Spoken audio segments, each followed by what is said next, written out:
السلام عليكم، ازيكم يا بنات؟ عاملين ايه؟ يا رب تكونوا كويسين.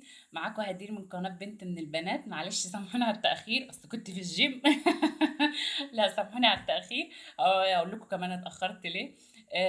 انا رجعت لكم بقى المفروشات العروسة وجهاز العروسة، بس النهارده بقى رجعت بحاجة كبيرة بقى بمناسبة التأخير. رجعت بمفرش العروسة الكبير بس بتاع الأطفال. أنا وريتكم قبل كده الكبير بتاع أوضة النوم، ده بقى بتاع الاطفال. حبيت اصوره لكم واوريه لكم. هو ده بيبقى شكله، بصوا كبير زي التاني في كل حاجه، ضخم كده وكرتونه وكلبسات وموضوع كبير يعني. هو ده شكله. هفتح انا فتحه عشان اوريه لكم. ده شكله. هو اسمه اليسر و... والموديل بتاعه اسمه بطوط. هو ده شكله. ده شكل بيبقى شكل يعني الرسمة اللي موجودة. انتوا عارفين يعني الحاجات دي ما بتتفتحش، انها بتبقى الشركة كاوية بالبخار، فلو فتحتيها هتلبسيه مش هتعرفي تحطيه. فهو صناعة مصري على فكرة، مش زي التاني قبل اللي انا وريته لكم قبل كده، هو صناعة تركي. بس على فكرة ما تفرقش يعني، هما الاتنين واحد على فكرة. هو ده اللون اللي انا مختاراه. معلش بنهج، بقول لكم رحت الجيم بقى، ما احكي لكم شويه بما اني مش عارفه اطلع البتاع. رحت الجيم، حاولت بس ان ايه اخس لي بتاع شويه كده عشان الاقي فستان يدخل فيا. فما شاء الله عليا، رحت وقعت وجيت. وقاعده مكسره. فوالله سامحوني على التاخير. عملت، عارفين كده النسا فيفي عبده لما راحت الجيم وقعدت تلعب وبتاع وفي الاخر نامت؟ انا عملت زيها بالظبط، رحت اتكسرت وقعت من على التريدميل وجيت. فعشان كده ما كنتش بصور، فسامحوني معلش. ان شاء الله كده اخف بقى واكتر الفيديوهات، معلش. هو اخرة الجيم وحش.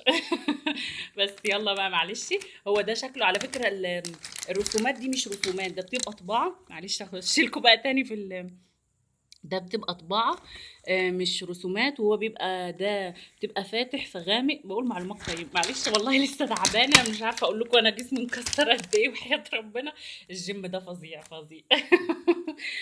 معلش بقى سامحوني. والله غصب عني التأخير، بس وحياة ربنا انا كنت والله على الكرة جدا ووقعت وكانت وركبي وبتاع. معلش يلا الحمد لله. فمعلش بقى اتأخرت عليكم، بس رجعت لكم بقى بالكبير وما اعرفش ثمنه. لانه هدية. زي التاني زي اخوه في كل حاجة، في الكرتونة وفي السعر، وما اعرفش ثمنه. هو بصراحة ربنا يخليها خالته التانية بقى. خالته الأولانية جابت لي بتاع العروسة، خالته التانية جابت لي بتاعة الأطفال. عاملة جهازي كده إعانات. بصوا هو ده شكلهم. هو ده شكله تاني، معرفش مش هعرف أخرجه بقى، سامحوني. معلش معلش، زوري كمان اتأثر من الرجيم والدايت. معلش هو الجواز صعب.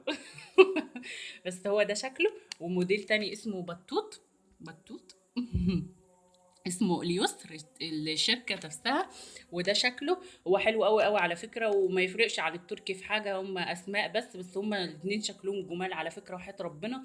والتفاصيل اللي فيها يعني جميلة جميلة. يعني كلها تفاصيل كده وتطريز، مش يعني أي كلام. وحتى هنا متطرز، بصوا من تحت المخدات كده وكده، نفس اللي هو الرسومات ديت أهي. شكلهم جميل وحياة ربنا. يعني انا مش عارفه اقولهم، بس اللون ده حلو جدا. انا بحب البنكيات يعني، بحب البنك ده جدا جدا جدا يعني. بس ده حاجه بسيطه كده، يا رب اعرف. يعني كنت عرفت افسره لكم. معلش بقى انا وحياة ربنا تعبانه. مش جيم، مش قادره اقف على رجلي، مش عارفه ايه التكسيره دي. فمعلش بقى سامحوني. يا رب يكون عجبكم، واشوفكم فيديوهات يعني. السلام عليكم ورحمه الله وبركاته.